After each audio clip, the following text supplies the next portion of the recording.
Can you hear me? Okay, great. Thank you all for joining us this evening at Rosecliff. It's nice to see so many familiar faces joining us again. This is our fall lecture series for 2021, Maker and Muse, Sculpting the Gilded Age. My name is Leslie Jones. I'm the Director of Museum Affairs and Chief Curator for the Preservation Society, and we are so happy to have you all with us in person as well as on Zoom. So thank you for tuning in this evening. A few notes about changes in our operating schedule. For those who plan to visit us soon, Marble House will temporarily close on November 1st as we prepare for the holidays. But please visit us at the Elms and the Breakers as they will still be open. And Marble House will reopen on the 20th, fully kitted out for the holidays. So something to look forward to.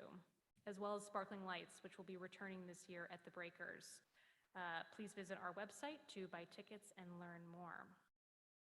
Our next and final lecture in this series is Thursday, November 4th. This will be a Zoom-only lecture. There will be no in-person component. It's featuring Julie Aronson of the Cincinnati Art Museum, who will be speaking on sculptor Bessie Potter Vano. You can register on our website at newportmansions.org/learn.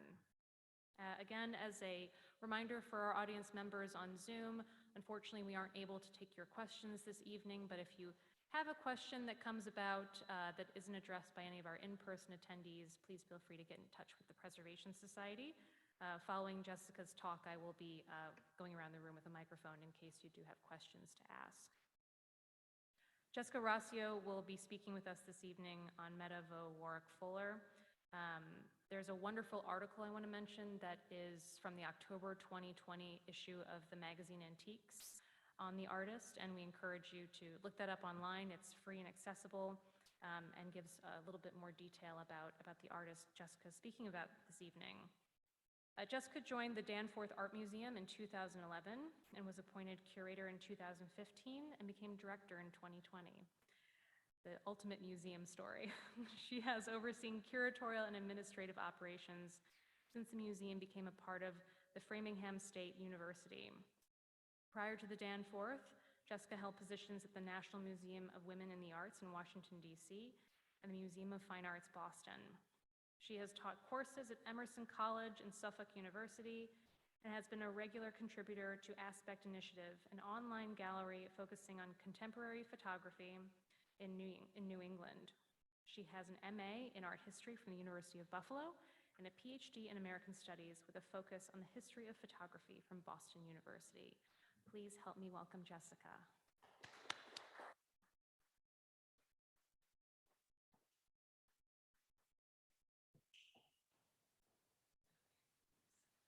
Mask always gets stuck in the earrings. Okay. So, thank you, Leslie, for that introduction, and thank you for having me here tonight. I am so grateful to be speaking about Vaux Warrick Fuller in these beautiful surroundings, and thank you for being here in person, and hello to everyone out there on Zoom. We're all still getting used to speaking to the ether, so it's wonderful to speak to people here as well. So let's go ahead and get started. So I would like to start tonight with where I sort of started when I was being introduced to Vaux Warrick Fuller. Our collection about 10 years ago was largely uncatalogued, and I was going through some of the ephemera that we had and came upon this photograph of her working in her first attic studio in Framingham. And as far as we know, up to this point, there are only 2 known images of her working in this attic studio. We've dated this one to around 1919 based on some of the pieces that she was working on. And this photograph is fabulous in so many ways because it's essentially a snapshot. So this was not a studio photo. This wasn't something that she had taken that she expected other people to see. So you really do get the sense of who Fuller was as an artist in this picture. She looks like she's caught in the midst of working. She has her artist smock on. She's kind of a little bit blinded by the light. And you also get the sense of the nature of the space that she's working in. You can see the gabled ceiling. You can tell that she's working in a tight attic space. So one of the really important things, I think, in thinking about Fuller and studying Fuller is to recognize all of the different roles that she had to balance. So this is Mita Fuller as an artist, and she is someone who was a professional sculptor, pretty much always knew that was something she wanted to be at a time where that would not have been a very obvious choice. But she also was cognizant of the fact that she was a woman and a person of color and a wife and a mother. And these were all roles that she had to adopt and that she played and that she had to figure out how to balance. And that really, it's impossible to talk about Fuller without talking about all of the different roles that she played and how she balanced those roles. So this, I think, is a really rare but true way of looking at Mita Fuller in this studio photo. But just to tell you a little bit about why we have her collection at the Danforth and what our collection consists of. So the Danforth Art Museum at Framingham State University, we're a small museum just outside of Boston. We're a museum of American art. We focus a lot on the art of New England, and all of our temporary exhibitions focus on contemporary regional artists. We have a permanent collection of about 3,500 objects, and in the center of our permanent collection is our Mita Fuller collection, which has about 400 pieces. And we have been kind of being gifted her works informally since the museum opened in 1975. The Fuller family was very active in Framingham. Many of them are still in the area. They were involved with the museum on some level from the beginning. The museum had a large retrospective of her work in 1985. The collection was formally gifted in 2006, and it's only been within the past less than 10 years that we've fully cataloged it and been able to display it the way that you see it now. Giving a kind of background on the Danforth would be another lecture entirely, but we closed in 2016 when we were evicted from our town-owned building, and that actually gave us the opportunity to really get to know what was in our collection. We became part of Framingham State. We reopened in 2019 in a brand new building, and one of the absolute highlights of this building was that we were able to create a gallery devoted to the Fuller collection. And so we are able to have almost all of the three-dimensional pieces on view, a lot of the two-dimensional pieces, and we have a recreation of her first attic studio, which I'll show you. So the collection itself is incredibly eclectic, and the best way to describe it is that it's a process collection, and it's basically, imagine if you were going into a relative's home and packaging everything up and bringing it to a museum. That's the Fuller collection. We have a lot of molds, plaster casts, process pieces. We have her tools, her paints, her armatures, her travel trunk, her diploma, letters, photographs. It's this incredible picture of Mita Fuller. So now I'll go back and tell you a little bit about Mita Fuller. She was born in 1877 in Philadelphia, and she was born to a largely middle-class, upper-middle-class family. Her mother, Emma Jones, was a wig maker and a beautician. Her father, William Warrick, was a very successful barber and caterer. And one of the things that I think was perhaps unique about her parents was that they really encouraged their children, their two daughters and their son, kind of pursue their interests. And Fuller is described as someone who was always interested in the arts and was always gravitating towards particularly sculpture. And so they, as the quote says, they participated in a variety of leisure activities and had opportunities not available to most children in the post-Reconstruction era. At integrated schools, music and dance lessons, visits to museums, and travel. So Fuller grew up with a lot of opportunities that others might not have had. And I think maybe this is a way of talking about artists after the fact, but she's often described as having shown real genius and maturity for her age, and being very interested in kind of Gothic subject matter, which was very popular at the turn of the 20th century, but also to a 21st century audience. It kind of describes Fuller as a moody art student who was just ready to go to art school. So she does go to art school. There are a lot of limitations for women, and certainly women of color, but there are opportunities in places like Philadelphia. And she starts at the Pennsylvania Museum and School of Industrial Arts. And while art school was available for women, particularly because Fuller was interested in sculpture. Sculpture was still considered kind of in the realm of the masculine. And so a lot of women art students were encouraged to go to schools of industrial arts because that was more feminine, and you would be learning things that you would essentially be able to apply to the domestic realm, to your, your inevitable future kind of family home care. So women certainly could go to art school and did go to art school, but they often found themselves at schools of industrial arts, where Fuller went, and from 1896 to 1898. And she went back after she went to Paris to earn an illustration certificate. But what is particularly groundbreaking for Fuller, and what was kind of pivotal for what Fuller was doing, was when she went to Paris in 1899. She had a scholarship, she spent 3 years there, and that was really formative. And then when she came back to Philadelphia before she moved to Framingham, she went back to the School of Industrial Art and also the Pennsylvania Academy of Fine Art. And she was gaining ground as an artist when she was first in school in the late 1890s. And her early work is described as gruesome and terrible and intense and vital. And she was often referred to as a sculptor of the horrible, but in the very best way. So it was like she's very interested in ghost stories and the macabre, and she's just got this dark kind of tendency with her subject matter, which made her seem very brooding. So, and these are, what you're looking at are 2 self-portraits in our collection, both plaster, one unfired and one painted to look metallic. So in terms of opportunities for women and what Fuller was experiencing, as I said, there were a lot of limitations to women when they were going to art school, particularly if they were looking to become a sculptor, as Fuller was.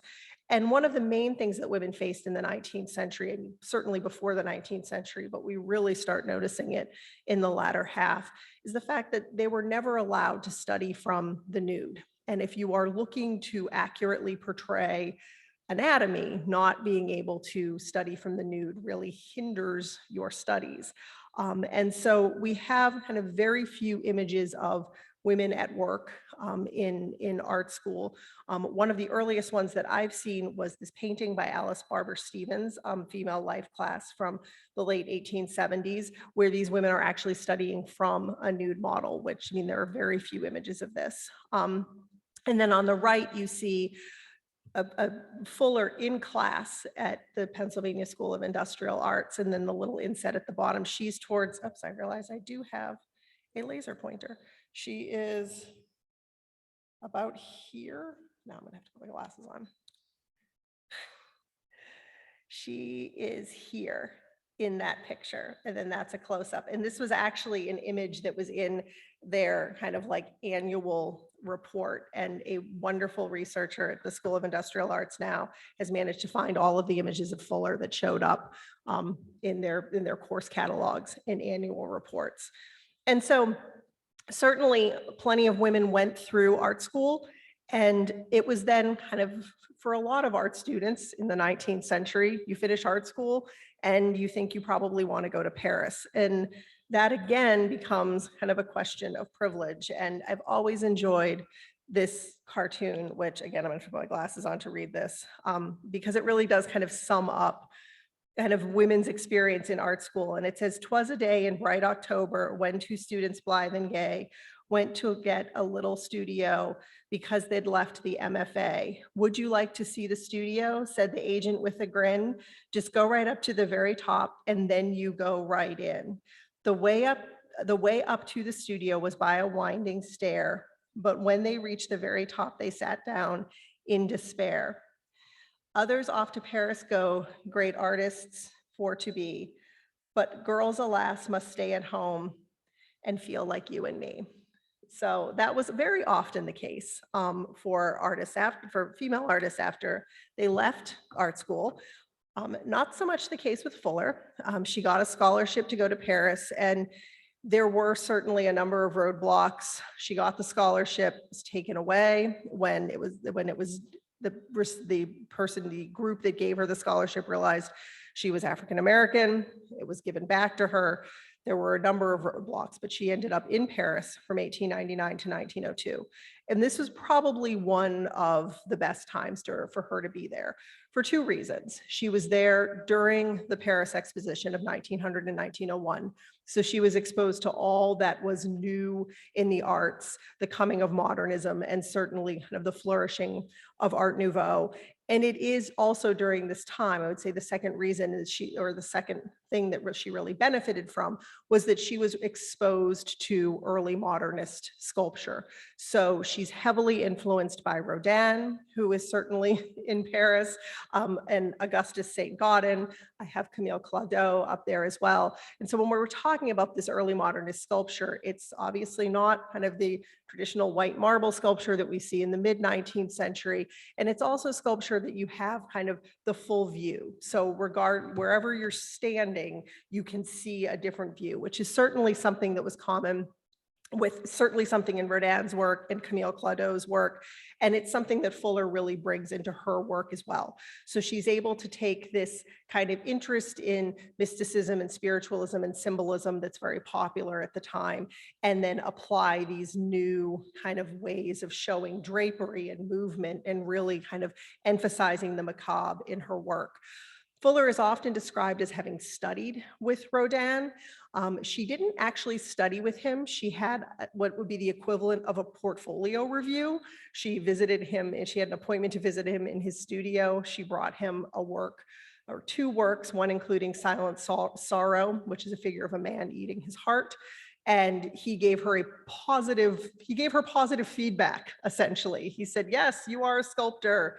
Continue with what you're doing. And over the years, that has translated to she studied with Rodin, but she had positive feedback from Rodin, and she was certainly influenced by him. And we think we're starting to do more research. She may have had contact with him as she continued to show in Paris over the course of those 3 years. So we have very few examples of her early work. Once she moved back to Philadelphia and then moved to Framingham, she stored a lot of early pieces in Philadelphia in a kind of storage space, and there was a fire. So a lot of her work was lost around 1911. But we do have a couple of examples that show what she was learning in Paris and how she was adopting this new early modernist style. And so this is one of my absolute favorite pieces in our collection, Dance Macabre. It's actually been on loan to the MFA for their Women Take the Floor show for the past 2 years. So I miss it terribly, but at least lots of people are seeing it in Boston. And one of the this work basically sums up what Fuller was doing when she was in Paris and how she was bringing all of her training together. So you get a different view every time you walk around. And it's not a huge piece. It could sit just right on this table. And you have faces appearing and you have this drapery, and it just, the whole sculpture is moving. And you just get a real sense of kind of her movement in making it and how she was thinking about the subject matter and just the way in which she was developing her subject. And so you get kind of her treatment of the figure evolve over the coming years. And her figure tends to, the way she treats the figure tends to stay relatively the same, but then the subject matter shifts. And this is just one of the fabulous things about Fuller is that she is so contemporary for her time. So these are 3 works. 2 of them are in our collection. The one on the left is also one of my favorites. It's called Veiled Future. And it's undated, but we think it's probably one of the earlier pieces. And there's a lot of Art Nouveau in this work. You can kind of see what she was seeing in Paris in this piece. The figure is draped, it's very androgynous. You're getting a sense of the body without really seeing the body. And the figure is kind of just emerging from this form. And then the one in the middle comes a little bit later. And this is Mary Turner, a crusade against or a protest against mob violence. And this piece is at the Museum of African American History in Boston. And this was a piece that she did around 1919 as a statement about a recent lynching of Mary Turner. And so you see this figure kind of rising up out of the bottom of the sculpture, which has flames and hands. And so you really get the sense of her being engulfed by all of this movement at the base.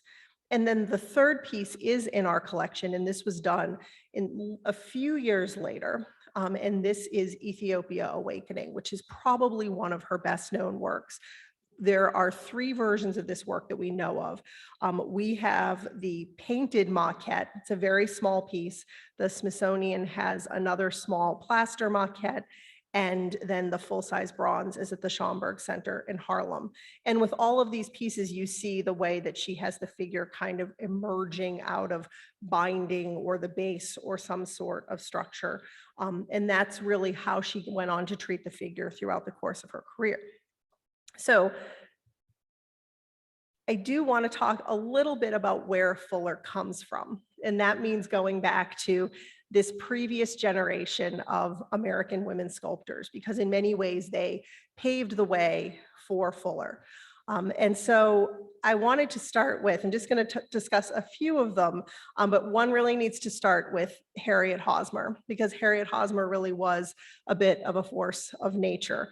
And so Harriet Hosmer was from Watertown, Massachusetts. She, kind of like Fuller, also knew she always wanted to pursue the arts and pursue sculpture, but this was kind of the 1850s, so she was unable to study from the figure, study anatomy. Her father was a professor at Harvard, and he tried to get her into medical school. It didn't work, so she went to St. Louis, and she studied anatomy there. And she, after she kind of studied anatomy, she went back to Boston, she established herself.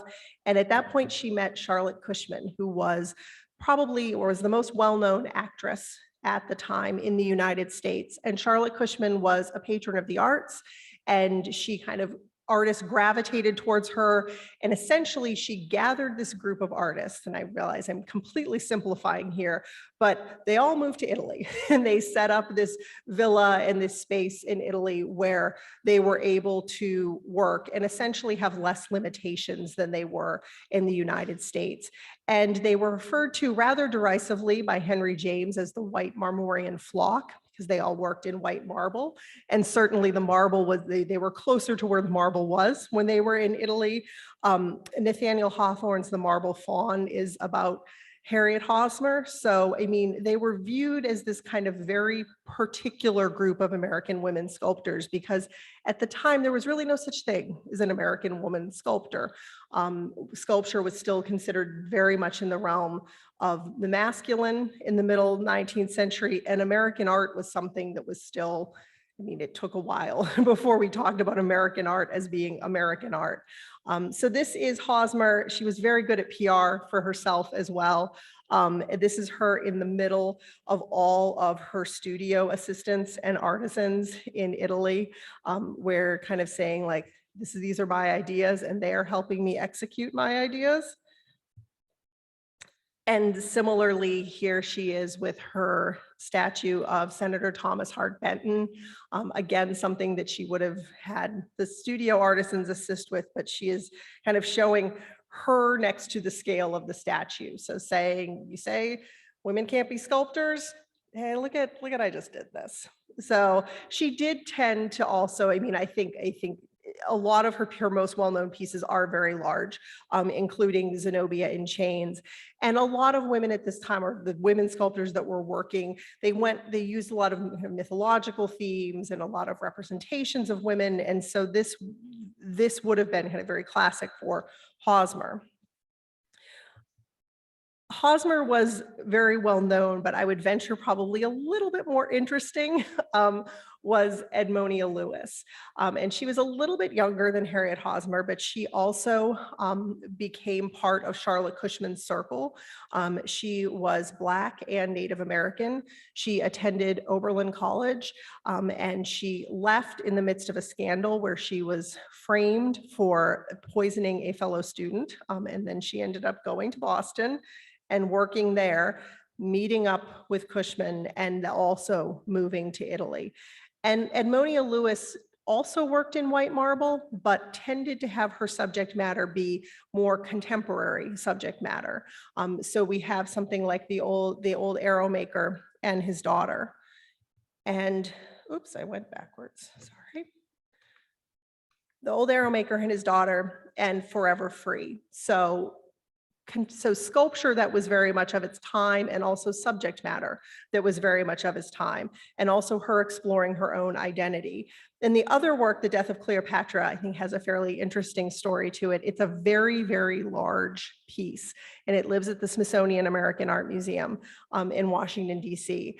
And I remember, I think it was probably in the mid 1990s, this was a piece that was essentially discovered either in someone's storage unit or a garage, but it was one of these kind of lost masterpieces of American sculpture that had just been under a tarp, neglected for gosh knows how long. And it was kind of discovered as this missing piece by Edwina Lewis and brought to the Smithsonian and conserved. And it's an absolutely fabulous piece. And I actually think that something like that happened within the past couple of weeks. I saw an article in the New York Times about a work by an African-American sculptor being discovered in St. Louis being used as a lawn ornament. And it's actually a masterpiece of sculpture. So there's a lot of Antiques Roadshow stuff happening. It always continues. And the last sculptor that I wanted to just touch on very briefly that broke a lot of boundaries was Reem Hoxxy. She was not part of this group. She was in Washington, D.C. She was very well connected in Washington, D.C. She was groundbreaking in that she was the first woman to receive a government commission. Upon the assassination of Abraham Lincoln, she essentially won the commission to create the statue of Lincoln that is currently in Statuary Hall, which caused a lot of issues, because not only was she female, she was 18 years old, and it was just like, how could an 18-year-old woman have done this work? And she did continue. She did a number of other pieces that are in the Capitol. So all of these women were paving the ground for the artists that came after them. They were all kind of breaking boundaries in different ways and overcoming limitations. And so while artists like Fuller are still facing all of these roadblocks, things are made a little bit easier. So to bring us back to Fuller, in talking a little bit about her in her studio, I wanted to mention, of course, kind of the realities of the studio for women artists working at the turn of the 20th century. And I've shown you the first picture of Fuller, kind of the picture in our collection. The one below it is the other image that we know, which is at the Library of Congress of her. We think from probably the same time of her working in the studio. We were able to date these images to around 1919 because in this piece that she's working on is Mary Turner, which was completed around 1919. And our very astute collections manager found that, and you're not going to be able to see it in this light, but Mary Turner is on a table back here. So she moved it around for this photo shoot. That's essentially how we were able to date the photograph. But her working in this sort of garret space would have been very common, I think, for certainly any woman who was working and aspiring to be a professional artist. And the other image I show you is the photography studio of Catherine Weed Barnes Ward, because photography was another thing that was becoming something that more and more women were coming to, and there were a lot of instructions as to how to make a studio in your home. And so you see instructions on how to make a photography studio, how to make an artist studio, how to have an art corner. And so there's precedent for what Fuller is doing. And this is her home in Framingham. She moved to Warren Road when she married Solomon Fuller in 1909. They built this house and moved in 1910. And her studio was in this sort of attic space up here. So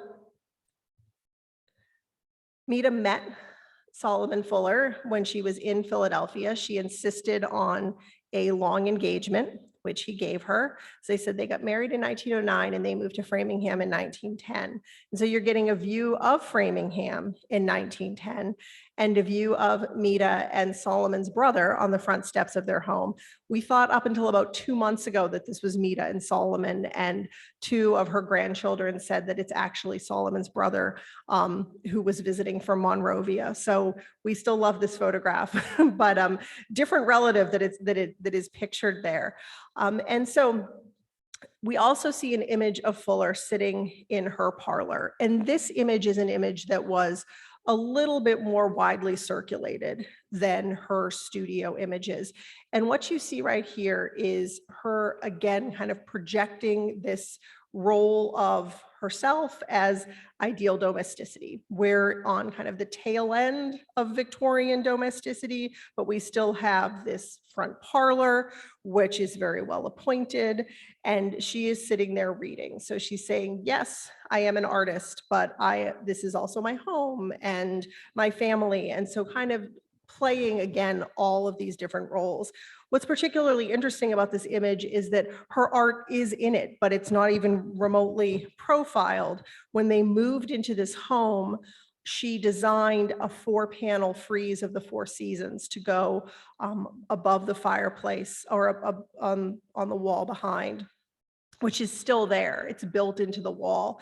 And when the Fuller family sold the home, the family that lives there now contacted the museum for advice on conservation. So the piece is still in really good shape. So she certainly was embedding her art actually literally into the home. And when she got married and moved to Framingham, she knew that kind of the role in her life was going to change. And her friends told her, and we have some letters to this effect, that you must have a space in this home to work. You have to continue to work, because this is someone who had devoted most of her life at this point to sculpture and to being a professional artist. And her friends knew that if she gave up that space, if she didn't work, it would just it would make her not who she was. And it was something that people knew about her, and that she, again, had to balance throughout her career. And for the first 15 years that she lived in Framingham, I would say she produced, the works that we most affiliate with her, and kind of some of her most powerful works were produced within the first 15 or 20 years of her basically working in this attic studio. And she was nationally and internationally known before she moved to Framingham. When she was in Paris, she'd made the acquaintance of a number of people, and she'd become very close with W.E.B. Du Bois. And he continued, they obviously remained close when she returned, and he encouraged her to apply to a number of different expositions in the teens and 20s. And this is where a lot of her work came from, or her work went to. And so despite the fact that she was not in a center of the art world, and that she was being a wife and she had 3 children, and her husband was not entirely supportive of her career, which we'll come to a little bit later, she still continued to really pursue really contemporary subject matter. And someone who was, I think, particularly impressed with her was Benjamin Brawley, who was the dean of Morehouse College. And he included her in his textbook, The Art and Literature of the Negro in the United States. And he wrote an article for the journal The Southern Workman in 1919, which is a really excellent primary source on Fuller, because it gives this overview of her career up to this point and really focuses on specific works. And right up at the front of this article, he says, the foremost sculptor of the Negro race in America at the present time is Vaux Warrick Fuller. So he's basically saying this: if you want to see what is contemporary in African-American sculpture, Vaux Warrick Fuller is where you need to go. What is interesting to me about this article, though, is that the very first image, the cover image, is the image that you see on the left of her with her infant son. So this entire article is about her as this preeminent artist, but she is introduced initially as being a mother. And Brawley also mentions throughout the article that while she is working, she manages home, she manages being a wife, she manages her children. So there is this, I mean, I think on some level we can say he is acknowledging that she is doing this balance, but I think also he's saying, don't worry, she's doing all of these groundbreaking things, but she's still doing all of the things that she's supposed to do within her role. And a lot of the works that we have in our collection, so a lot of the pieces that were in the studio are very personal. Her children were either models for works where they're not of her, but they just served as the models, or they're specifically of her children. And I think like a lot of women artists, really always, you kind of, if you're working in your home, you take the subject matter that's closest to you, which is you and your children. We have a really great piece in our collection, which is the one in the middle, which is a portrait bust of her son, Solomon Fuller Jr., which is plaster and then painted to look metallic. And then the one next to it is a relief of her son, Perry. So she did a lot of works a lot of personal works, a lot of iconography of mother and child, which is something that she did really throughout her career.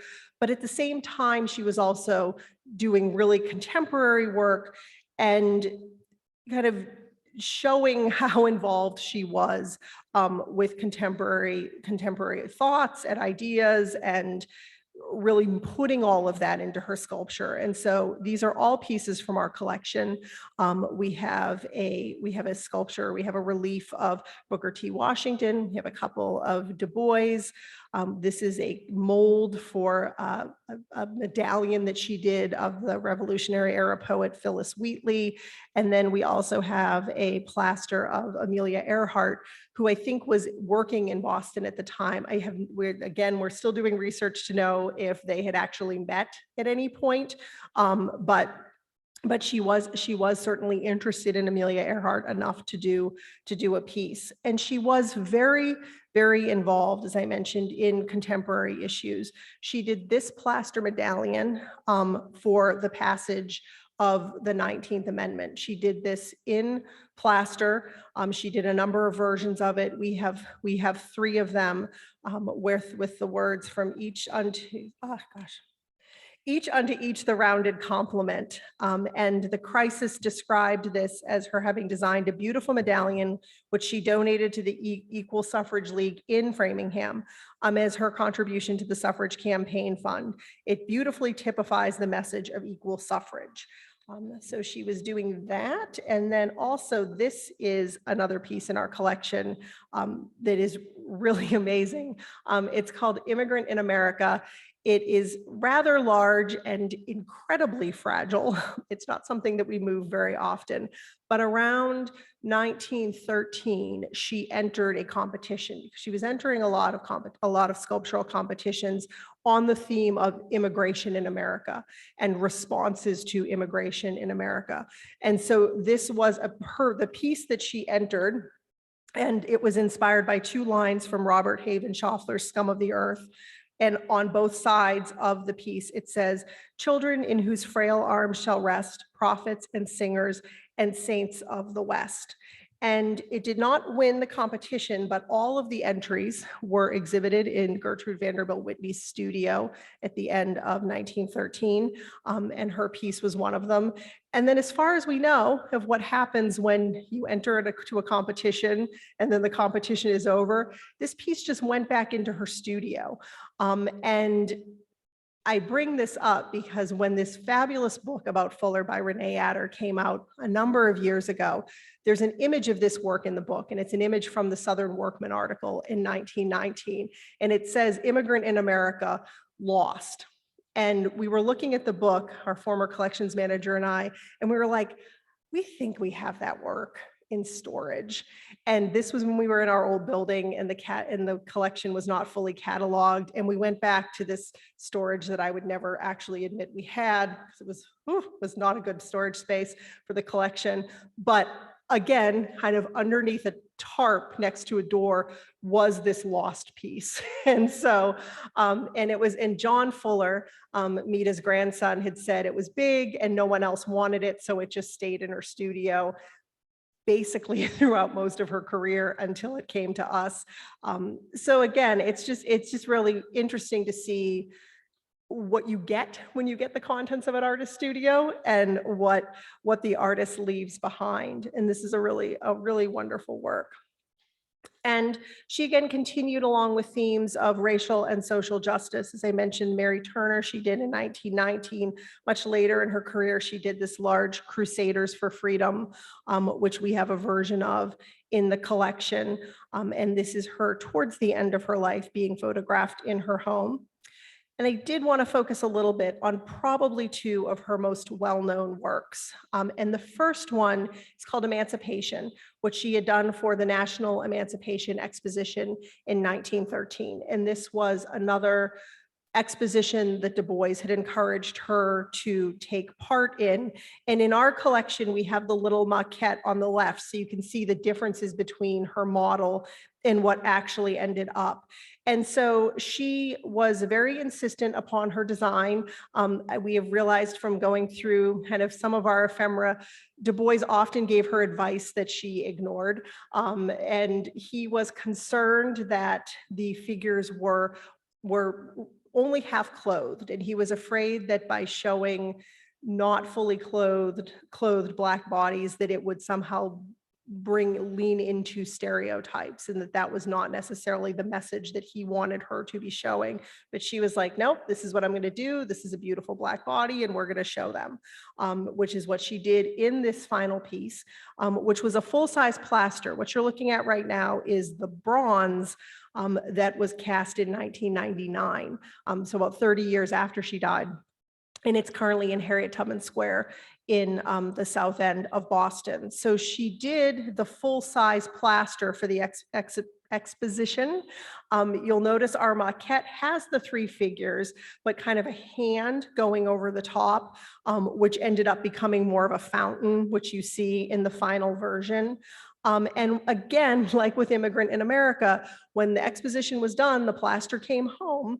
And what we have heard from her grandchildren is that she stored it in the garage of her home. So it's large and imposing when it's on its own, but when it was in a garage, it was apparently terrifying. And her grandchildren have said they were terrified of it. They used to lean their bikes against it. And so they would open up the garage, they'd throw their bikes in, and then they'd leave. And so that's the story of Emancipation. But some of the models that she used for it, or some of the casts from it, are in the collection of the Museum of African American History. And then, of course, it was cast in bronze in 1999. But it's funny, her grandchildren, I mean, they think of her as their grandmother, who was an artist, and it's just the idea of emancipation in the garage it never ceases to amuse me. So. Another one, probably her best known work, was Ethiopia Awakening, which she did for the America's Making exposition in 1921. And this was the focus of the fair, said, was to recognize the contribution of immigrants to American society.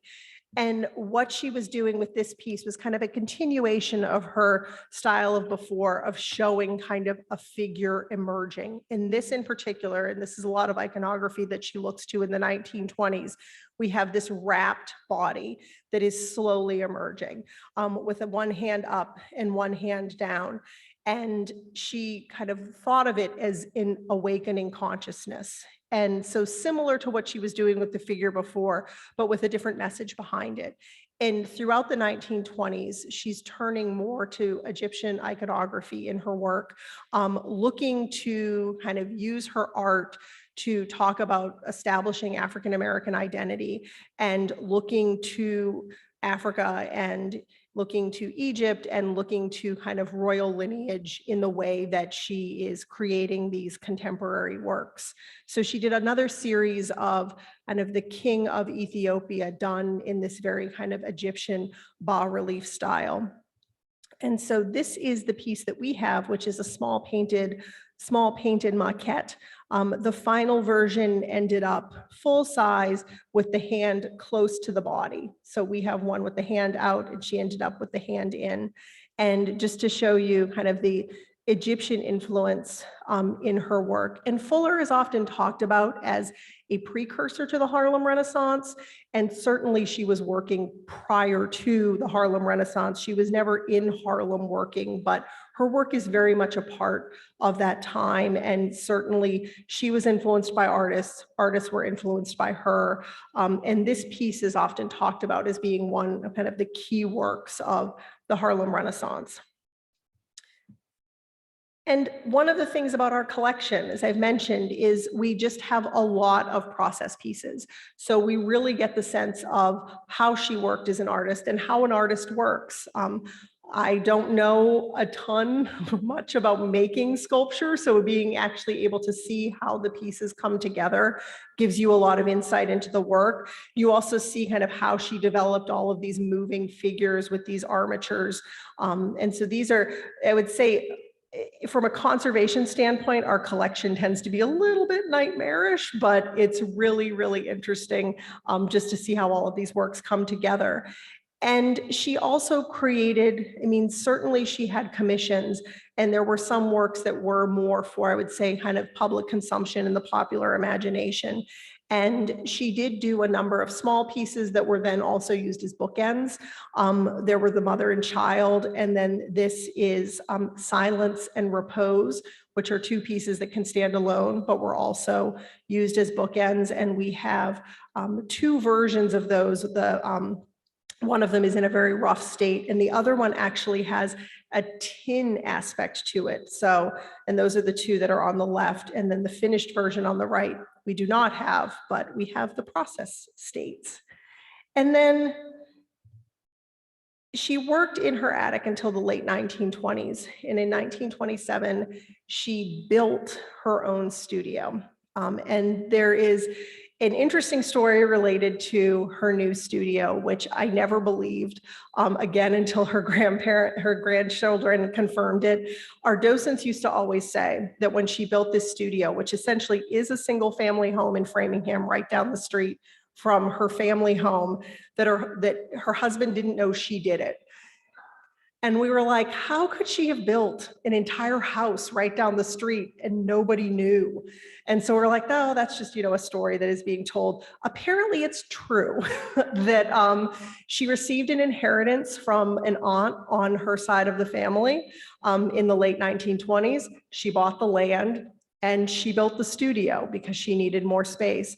And her grandson, David, told me the story. His father, Solomon, who's the bust of the little boy, was that one day Mita and Solomon were walking together around the block, and she was like, you see that house over there? And he was like, yeah, it's a new house.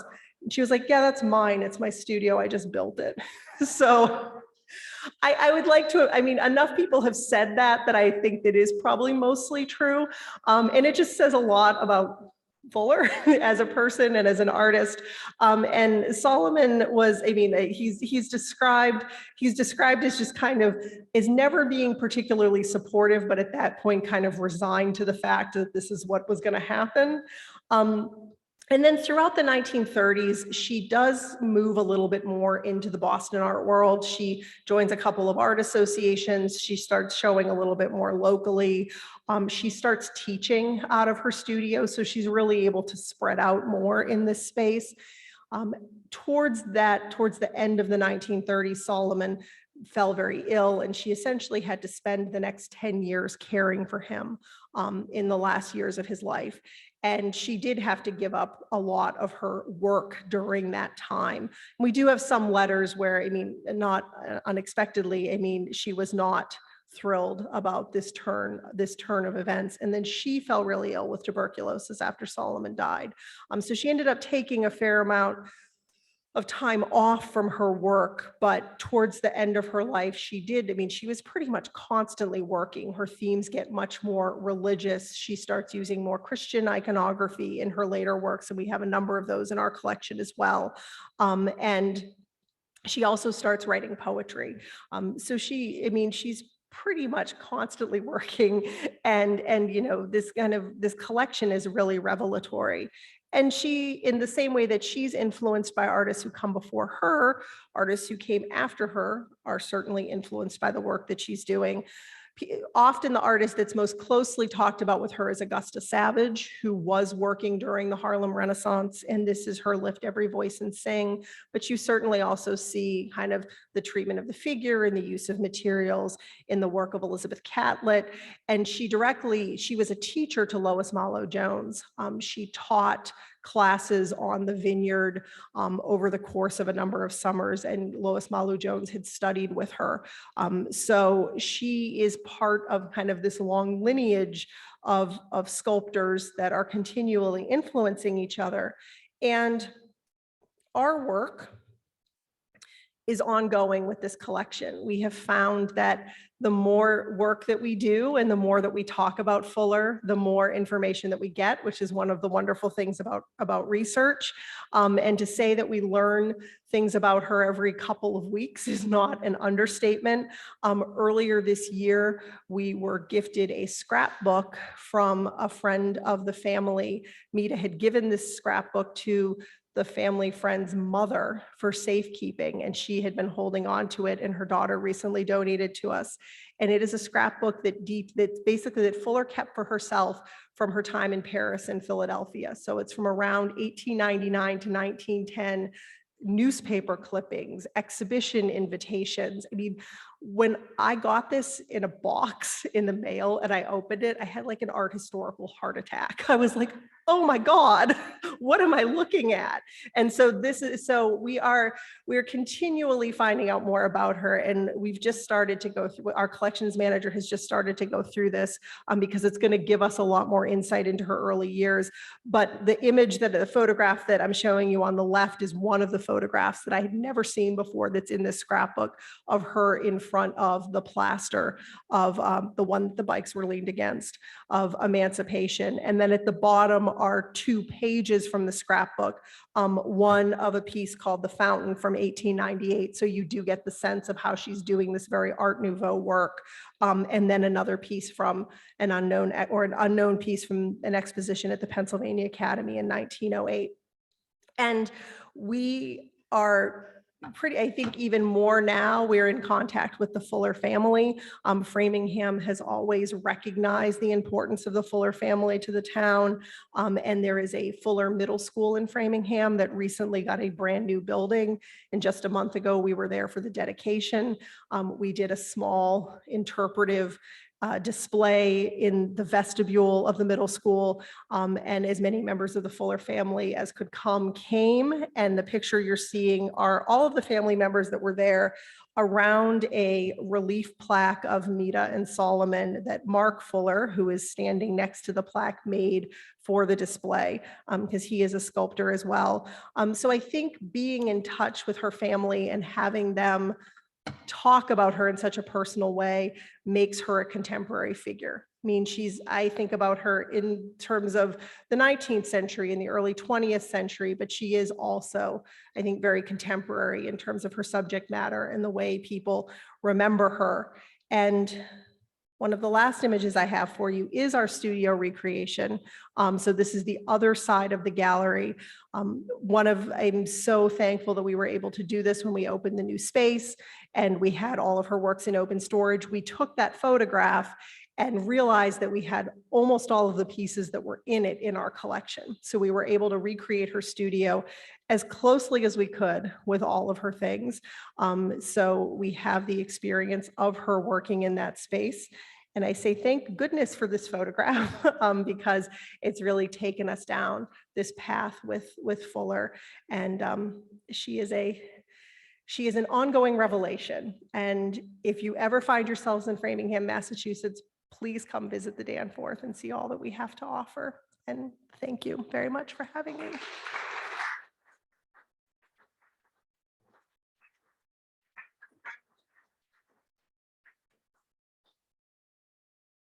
We good?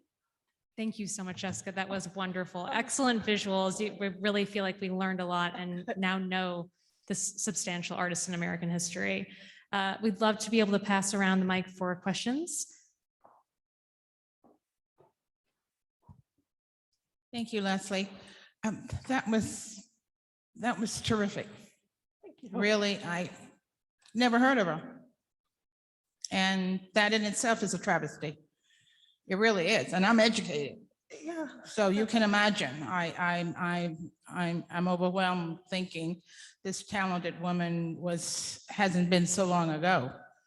I don't mean a couple of centuries ago, no.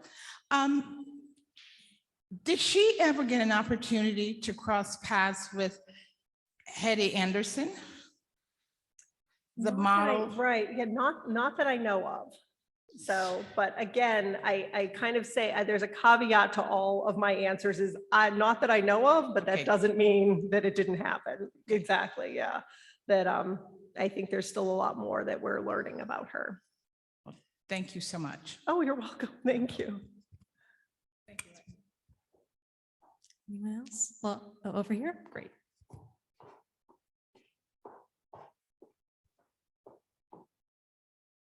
Well, first off, thank you so much. That was absolutely astounding and Thank so informative. I came in a little late, so I don't know if I missed this part, but was she in St. Louis or was that was another artist, right? Right, yes, it was Okay. Harriet Hosmer who studied in St. Louis. I'm actually from St. Louis. This is a personal question, but what brought that artist to St. Louis? It was the only place that she could find in the 1850s to study anatomy. There was the medical school there allowed, let a woman in to study anatomy, which is what she needed to do to become a sculptor. Wow. Was it WashU by any chance? Do you know? I don't know, That's I'm okay. sorry. Thank you so much. Oh, you're welcome. Leslie is from St. Louis too, so you'll have to get to know each other. If my math is right, the piece that was created in 1999 was made 83 years after she did it. So what was the impetus that made someone do it 83 years later? Right. I don't know how long that project had been in play. There's a group in the South End that were very interested in Fuller, and because I know there's a school down there that's named after Solomon Fuller. So she was certainly someone who was known, and the Fuller family was very involved in having that piece cast. So I know there was a lot of, I don't know for how many years the sentiment had been to raise money to have this done. And certainly the Fuller family were the ones who had to approve having it made. So yeah, I'm not entirely sure why it happened 30 years later. But Is it 30 years or 83? Right, 83 years after she did it, 30 years after she died. So yeah, I think that's what I was. So yeah, and I think it was a very, of all of her pieces, that one was very well known, and the Museum of African American History has some of the models from it. So they had some pieces. So I think there was a real interest in making something of hers in bronze in Boston, because Ethiopia Awakening is in New York. And there's not a lot of her work in public collections right now, that we know of. I think that a lot of her pieces were with the family, and a lot of them are in private collections. I actually have a question. Sorry, I passed on to you. Could you talk a little bit more about the award that she was given to travel to Paris that was then taken away? Was it a competition that she submitted her work to blindly and then she was selected? I think it was through her school, but it was with an American group in Paris where she would be staying. And I think she had submitted her work blindly, or at least she'd submitted an application, and there was no image of her with the work, and in no place did she indicate that she was a person of color. And so when the arrangements were being made for her to travel from Philadelphia to Paris, somehow it came out that she was person of color, and they retracted it. And then there was there was enough outcry from the school that she ended up going.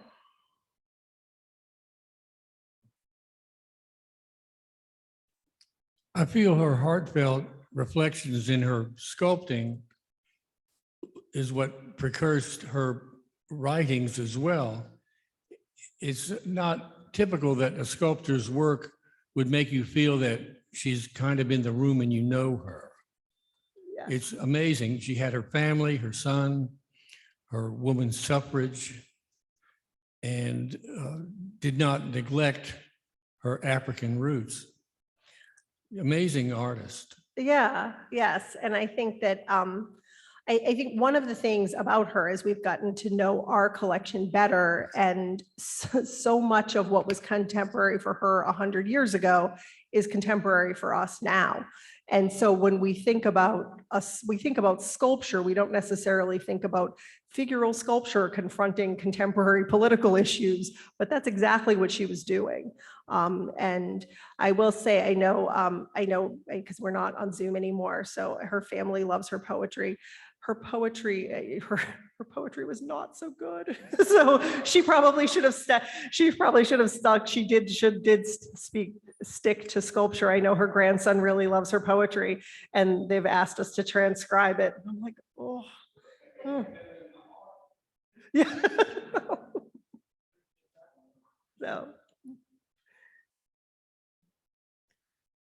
Well, thank you so much, Jessica, and thank you all so much for joining us tonight on Zoom and in Thank you. person. Thank you. Please go check out the Danforth Art Museum.